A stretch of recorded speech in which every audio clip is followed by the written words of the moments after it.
की जय. आपण ज्या ठिकाणी आलेला आहात हा एका राणीचा एवढा मोठा महाल आहे बघा. महाराजांना एकूण राण्या किती होत्या? 8 राण्या होत्या बघा.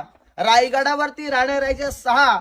पण मनामध्ये प्रश्न येईल, मी म्हटलं 8 राण्या होत्या, रायगडावरती राण्या राहायच्या 6, मग 2 राण्या राहायच्या कुठे? तर एक राणी राजगड जो पुण्यामध्ये येतो, इथे सईबाई राहिल्या. सईबाईने कधी रायगड पाहिला नाही, कारण की रायगड घेण्याच्या अगोदर सईबाईंचं निधन झालं राजगडावरती संभाजी महाराज 2 वर्ष असताना बघा. आणि येताना तुम्हाला पाचाडगाव लागलं बघा.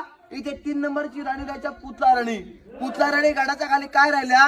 कारण की राष्ट्रमाता राजमाता जिजाऊंना उतरत्या वेळामध्ये गडाच्या वरचा क्लायमेट ठीक वाटत नव्हतं, म्हणून त्यांच्या देखरेखीसाठी 3 नंबरची राणी पुतला राणी गडाच्या खाली ठेवल्या. आणि उरलेल्या 6 राण्या या 6 दलामध्ये राहायच्या बघा. 8 राण्याची नावं ऐकवलं जातात. सई स्वैरा, सगुणा काशी, गुणवंता पुतला, सकवार लक्ष्मी.